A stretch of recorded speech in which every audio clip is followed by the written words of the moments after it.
Je n'en parle jamais, mais il y a plusieurs fois dans mon parcours où l'apprentissage du code a été tellement difficile que j'avais envie de complètement arrêter tout ça et de passer à autre chose.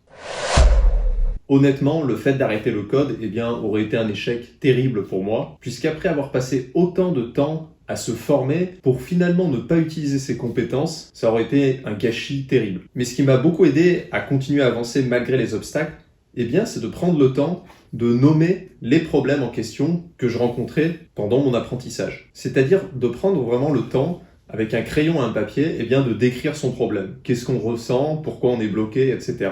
Et en fait, simplement en identifiant le problème, en le décrivant, en lui donnant un nom, il devient tout de suite beaucoup moins impressionnant. Donc dans cette vidéo, je vous propose de voir 5 problèmes que j'ai rencontrés pendant mon parcours, qui ont failli me faire arrêter de coder, et que j'avais pris le temps de nommer à l'époque pour continuer dans cette voie, continuer à progresser. Et juste avant de commencer, pour ceux qui ne me connaissent pas, je m'appelle Simon, j'ai été un des plus jeunes formateurs professionnels de France sur les technologies JavaScript, puisqu'à 26 ans, j'animais des formations en présentiel à Atos, qui est une des plus importantes sociétés d'informatique d'Europe, avec plus de 110 000 collaborateurs dans le monde. Mon objectif à travers cette chaîne, c'est de faire connaître ce que j'appelle le code senior, c'est-à-dire le code professionnel d'entreprise à plus de monde que ce que je peux faire en présentiel. Et si c'est quelque chose qui vous intéresse, vous retrouverez un défi JavaScript tous les lundis dans l'onglet communauté et une nouvelle vidéo tous les jeudis. Donc le premier obstacle que j'ai rencontré quand j'ai commencé à coder, c'est ce que j'appelle le anti-Hello World. En fait, à l'époque, quand j'ai démarré la programmation, j'ai demandé un petit peu autour de moi sur les forums par quoi est-ce qu'il fallait commencer.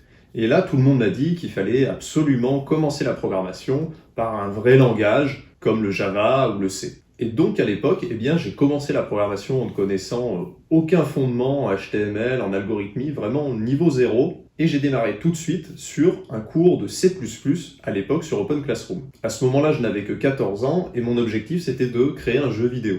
Mais j'avais trouvé ce cours tellement long et difficile à suivre, je crois que c'était un cours de plus de 50 heures, moi j'avais aucune base en informatique. Bref, ça m'a plus dégoûté qu'autre chose, j'ai complètement abandonné ce projet de créer un jeu vidéo et même de faire de la programmation. Un petit peu plus tard, je me suis dit, plutôt que de développer un jeu vidéo, c'était peut-être un peu trop ambitieux, on va créer simplement une application mobile en Java, ça devrait quand même être faisable.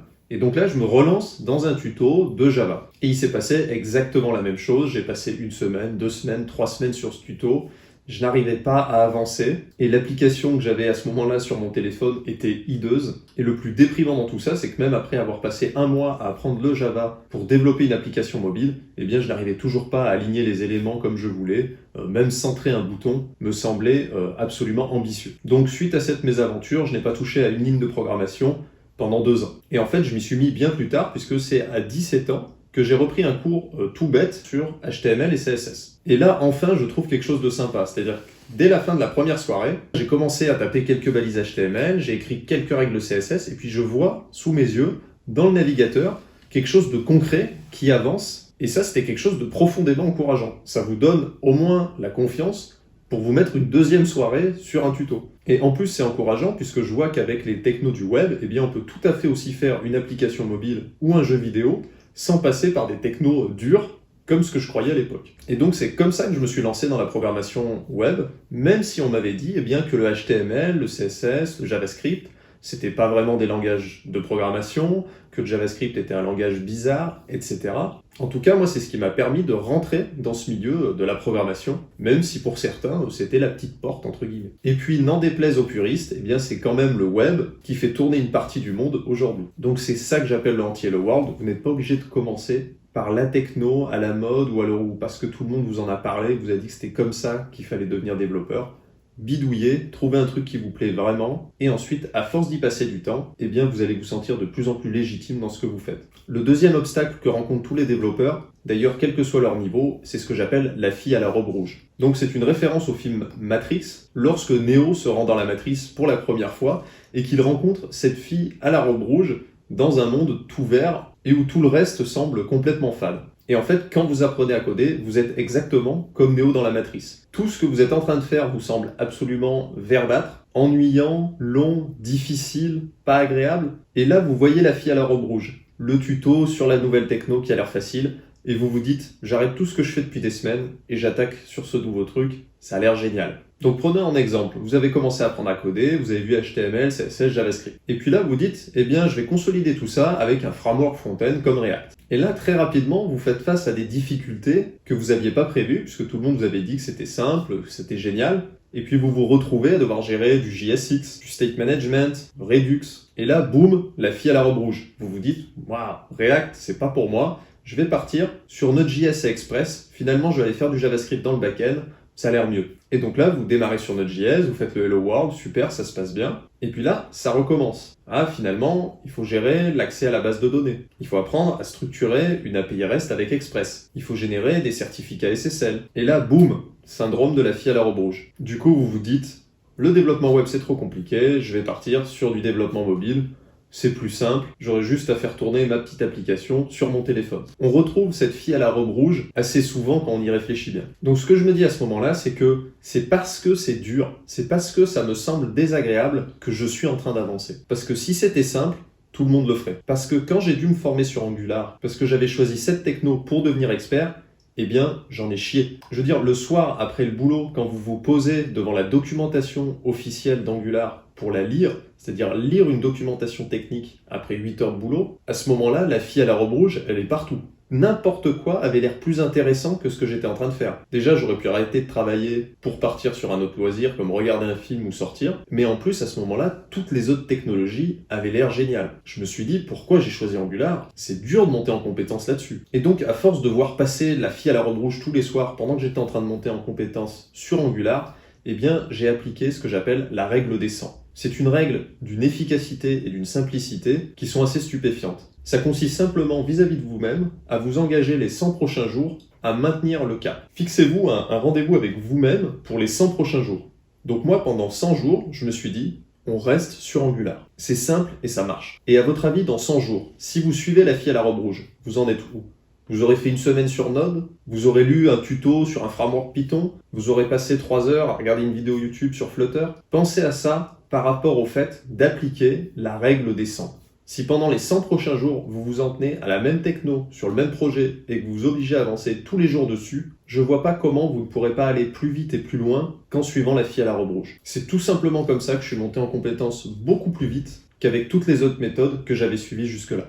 Troisième obstacle qui m'a énormément ralenti, c'est de ne pas comprendre que la perfection est une fainéantise. Mon plus gros défaut, et que j'ai encore aujourd'hui, c'est de vouloir absolument que mon code soit le plus propre possible. C'est-à-dire, je veux mettre en place des systèmes de relecture automatique sur tout. Je veux respecter tous les design patterns.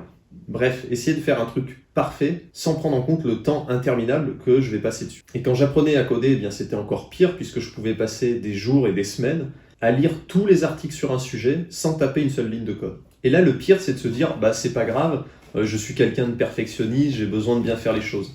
Non, parce qu'en fait, vous ne faites rien du tout. C'est comme si, pour apprendre une langue, admettons l'espagnol, eh bien, vous allez lire tous les livres qui existent pour apprendre l'espagnol et que vous faites ça pendant 1 an. À votre avis, le jour où vous allez prononcer votre première phrase, qu'est-ce que ça va donner? Donc, ça semble pas vraiment la meilleure façon de progresser. Donc, plutôt que de vouloir attendre d'avoir le code parfait comme ça sous les yeux, eh bien, je me concentre simplement sur la prochaine release. C'est-à-dire qu'est-ce qu'on veut pouvoir produire avec notre code d'ici 2 semaines. Et c'est tout. On se fixe simplement comme objectif de faire plein de petites itérations successives plutôt que de se mettre une pression énorme sur les épaules à vouloir créer un chef-d'œuvre J1 simplement parce qu'on a lu plein de livres, on arrive, on tape le code et boum, il y a la Joconde qui sort. Donc n'essayez pas d'anticiper ou de refactoriser votre code en permanence. Concentrez-vous sur des objectifs très terre-à-terre, très pratiques, mais petit à petit, à force d'avancer, quand vous regarderez derrière vous, vous serez fier du chemin que vous avez parcouru. Quatrième obstacle, c'est le fait que je me suis senti un imposteur total dans le code pendant une grande majorité de ma vie. Quand je disais à ma famille que j'étais en train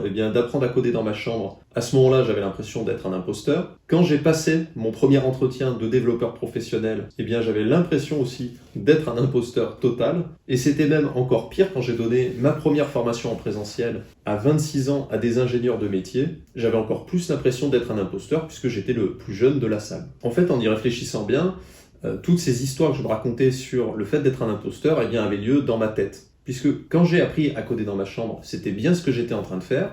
Quand Atos m'a embauché, j'ai réussi à produire le code qu'il m'avait demandé.